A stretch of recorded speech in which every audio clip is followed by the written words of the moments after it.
now we're going to pass over to KD, who's also refurbishing a nice little property on a bit of acreage. So KD, welcome to the mic.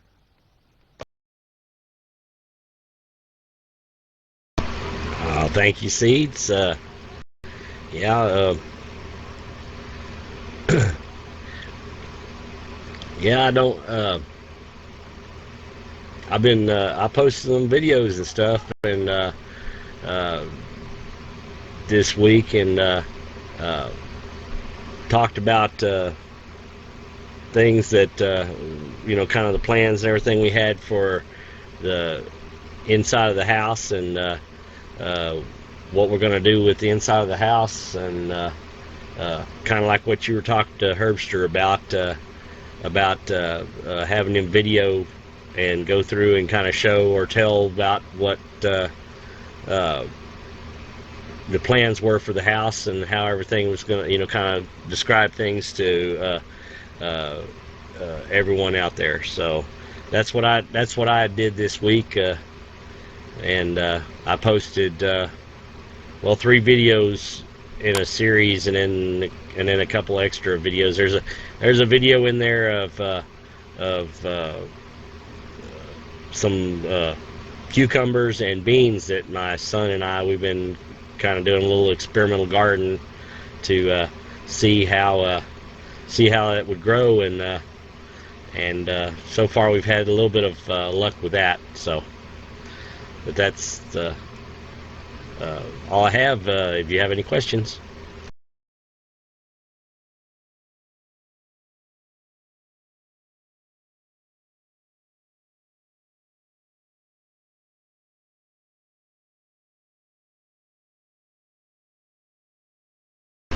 Go ahead, Ned.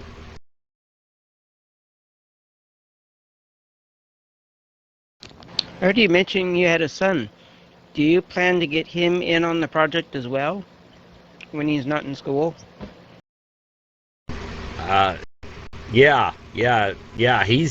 He's involved. He's gone with me. He goes with me out there, and he helps me. He works with me, and he got a lot of ideas too. So we kind of talk about things, and bad ideas back and forth about what we're going to do, and so he's really interested in off the grid and gardening and all this. He's looking forward to getting started on the house. I'm going to have to the house and everything is going to we're going to have to do it on a budget. So I mean, I may be making trips down to we have a Habitat for Humanity has a like a resale thing where they have secondhand, or sometimes they'll even have new material and stuff, and then I'll also go to the to Lowe's and to Home Depot and to other lumber yards and places like that, and I look for culls, which is C-U-L-L-S. Yeah, culls. And you can get, what that is they've just gone in there and culled out or picked out lumber out of different piles of lumber. They'll have some boards that may have a little bit of a bend in them, or a little bit of, got a little bit warped or something, or a little damaged, and you can get it for half price or less. So when you consider the price and everything of what lumber costs, and when I can get a $300 worth of lumber for $100, it's not too bad of a deal. So yeah, I see Herbster's got his hand up. We'll take his question. Cool.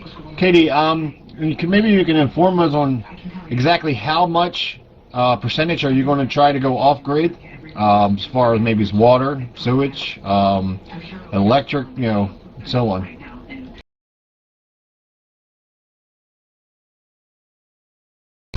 Well, right now there is electric lines dropped to the house, and there is a meter box on the side of the house, and it's it could be plugged.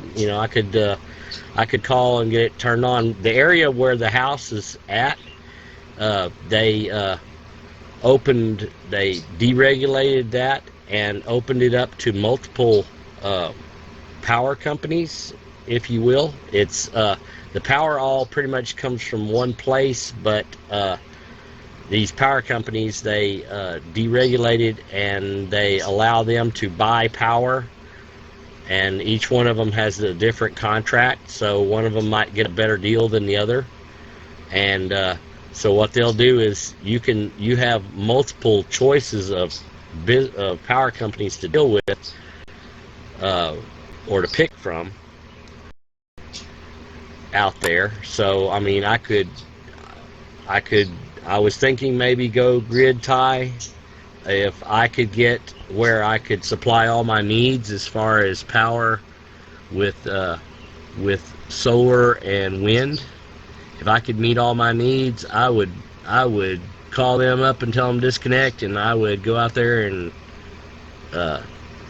take the lines loose from the house, disconnect it, and just not run anything at all.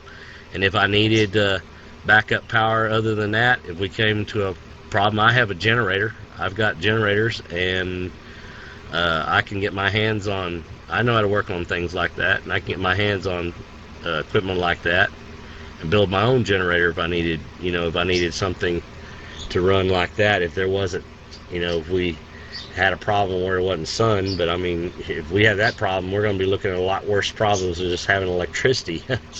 So, I'm thinking if I can get to where I meet all the needs and everything electrically, as far as electricity and stuff, then I will probably go completely grid, because I want to get out from under the electric bills. What I want to do is I want to do something realistic that that the ordinary person out there may not want to jump right off of, completely off the grid. They may still want to be hooked up to it. They may want to go just certain steps, towards that. They may want to limit their use. They may want to, there's different things that they may want to do that, somebody that's really hardcore may not want to do. And I want to show, steps that the ordinary person that's likely to look at getting off the grid, something that they would do, something that they could see themselves doing, something that's practical. That's, that's my aim, is to show something that's practical, that can be done, done now and done reasonably cheap, reasonably inexpensively, and show how that could be done. Okay, JH, go ahead. Okay, like, I was wondering, are we going to put up, like, a windmill type thing, wind generators, solar, and what else are we going to put up? Like, these people might want to know.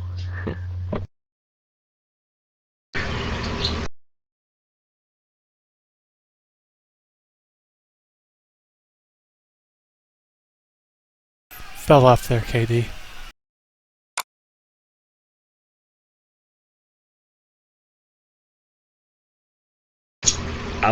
What'd you say, Luther? You fell off on your last key up.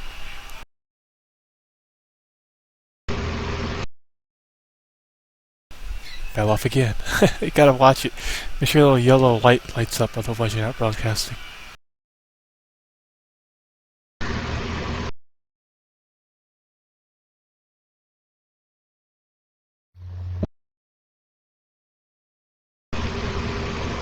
Nothing's off the table as far as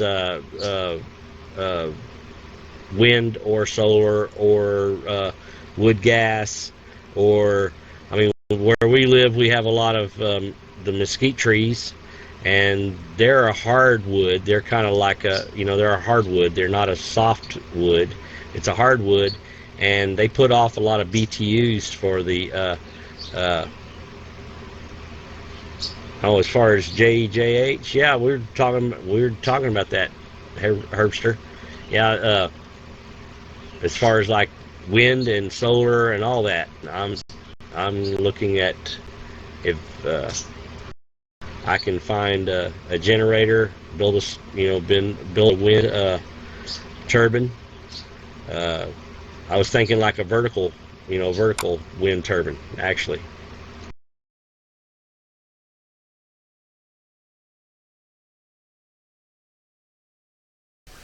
I'm gonna say turbines is definitely how high you set them. Set them too low, the wind's dirty and they suck.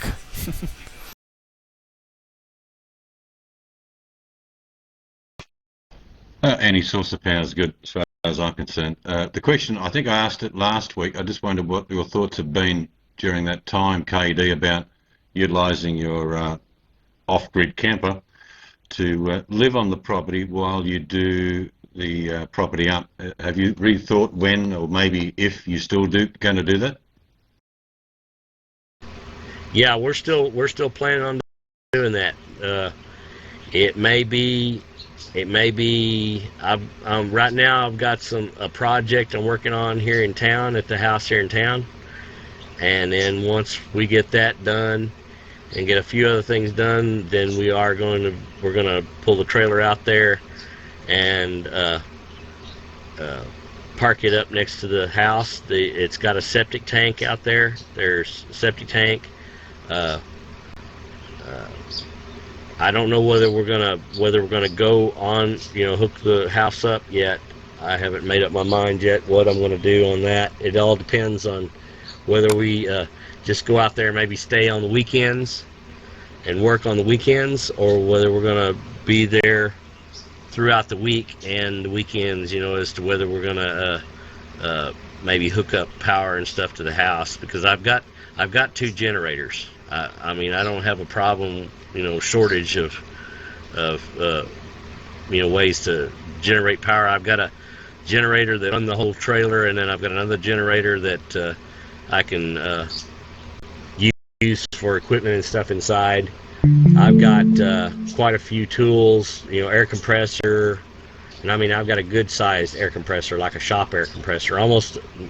It's a 20, I think it's like a 21, 22 gallon tank with a dual piston air compressor. So, I mean, this thing will run air tools and everything. So, we're going to use it. I need to get some more, like a paint rig for the air compressor, so because we're going to paint. And I also want to the texture on the walls. I want to use like a sprayer that will actually spray on the texture on the walls, and then what we're gonna do is do knockdown.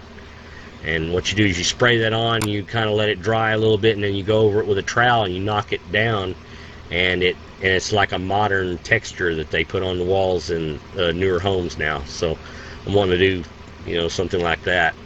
But I've got tools and equipment and stuff to get started. We just have to get finished with our little projects here in town. Go ahead, JH.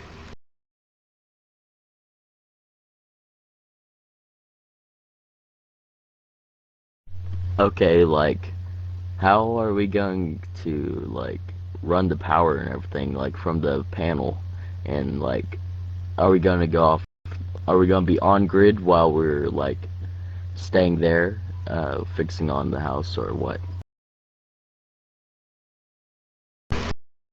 Well, what we're probably going to do is we may be on grid doing that during that part, because right now the primary thing, the focus needs to be getting things done with the house and getting moved out there. And then that way, because I own the house here in town, I own both houses, so I mean, what I'm looking at is probably like renting this or actually selling the house, because I'd like to get out of here.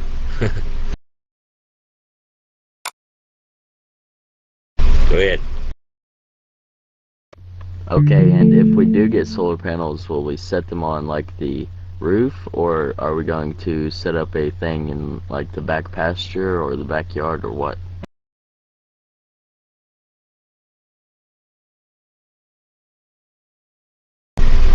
I well, we the front of the house faces south, so I mean we could mount it over the top of the front porch, or we could put it on a stand out in the yard. I was thinking, put it in the front yard and just put it where it was clear of all the trees.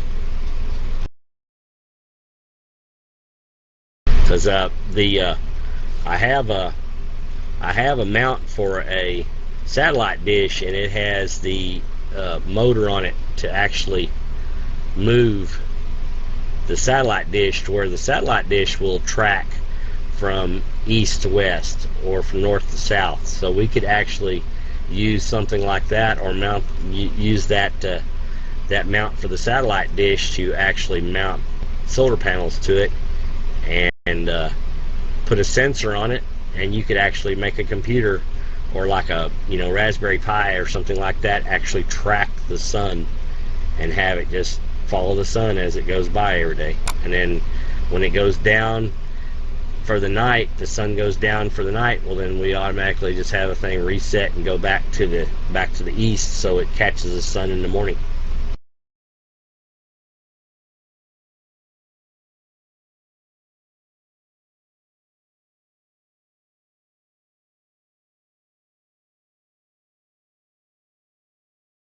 Go ahead, JJH. Okay, so how are we going to get all this wood in order to replace the siding and stuff, like, and also what tools are we going to use in order to strip all the old paint and stuff like that?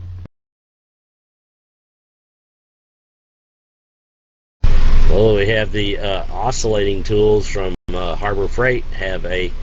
You can buy a scraper blade. They have scraper blades that come in the kit, and also you can buy those, and you just get that tool and just go down along the boards and scrape that paint off. That paint will come off. It's a oil-based paint. And as far as the wood, we may have to, I haven't figured that out yet exactly, so go ahead, John. Okay, so when are we going to go out there and make another video, like, of all this good stuff? Well, probably when we get this some of this other stuff with this other project done.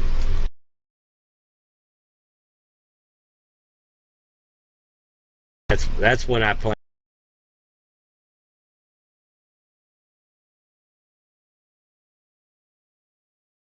Lost you there, Katie. Okay. Yeah, one of the first things I need to do though is do a little bit of repair work up on the roof. As far as we had a little storm come through and it peeled some shingles off, and then we're gonna start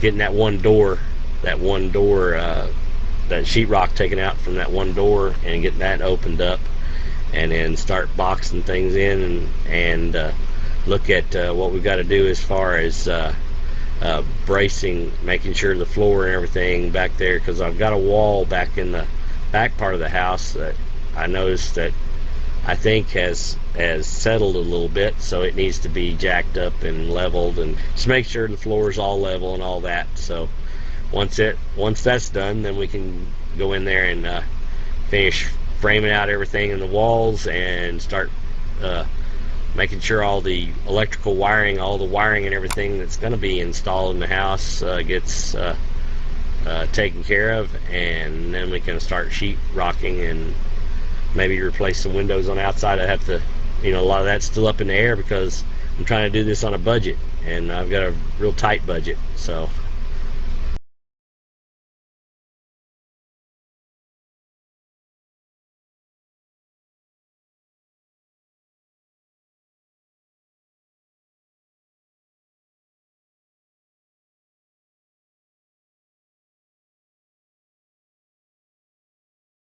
Okay, I guess Jet is still up. Go for it, John. Okay, like, what's your concern with, like, if there's lead paint or asbestos or anything that's, like, toxic like that? I mean, this is an old house, and, like, I was just wondering if we'd have any, bad luck up there, like an attic or working on it. I don't think there's any paint or anything up in the attic. The only thing that I'd be worried about is maybe the paint on the outside. The inside, all the paint that's on the inside is fairly new within the last 10 or 15 years, and they haven't had lead in paint in probably, well, maybe they do in some countries, but around here in the U.S. they haven't had lead in paint in probably 30, 40 years. Uh, so I'm not really worried about it too much. We put some plastic and stuff down. Yeah, since '73. Yeah. We put some plastic down on the outside because I believe that is oil-based paint that's on the outside, and we just scrape that off and let the paint fall on the plastic and gather it all up and just dispose of it. Go ahead, Seeds.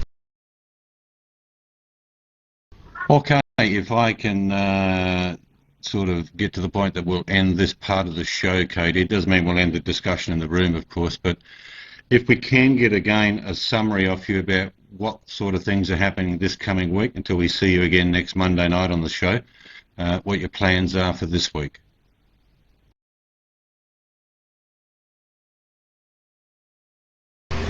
Well, so far it's just I've been doing some research and doing some planning. A lot of it's just planning, and I'm always picking up materials along the way. One thing that we did do that JJH and I did, we took my kids had a trampoline, and the cover on it, or the piece you bounce up and down on, some of the straps had broken on it, and we took it apart and carried it out to the house in the country, and we were kind of bouncing around ideas of what we were thinking about doing with that, and we kind of came up with an idea of maybe extending the legs on it, because right now it's probably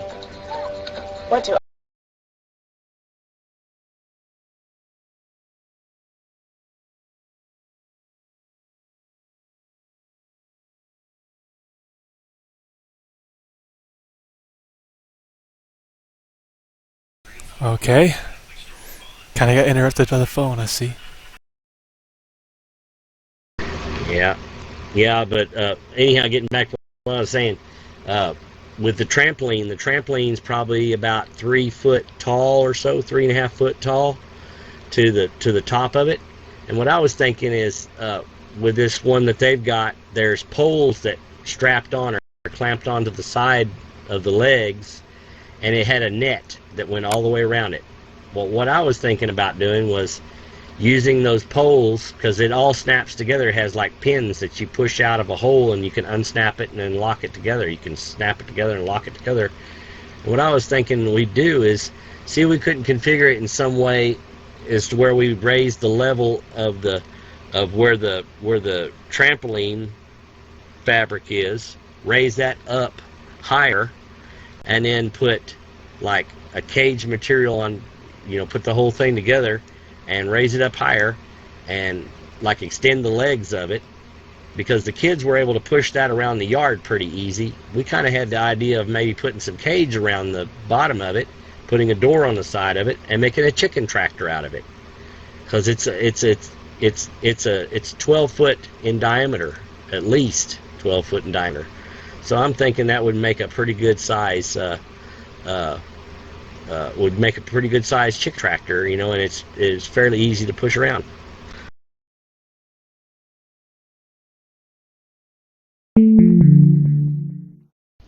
All right, well, thank you very much for that, KD and Herbster, and people that are watching this on YouTube. If you can come to paltalk.com and just look for the room Off-Grid Living, you'll be able to catch up next Monday night at 9 p.m. Eastern Standard Time and watch the next show that these guys do. It's been very informative. I've enjoyed it, and I thank you both for contributing to tonight's show. So that ends this part of the show, and we'll now kick into general discussion.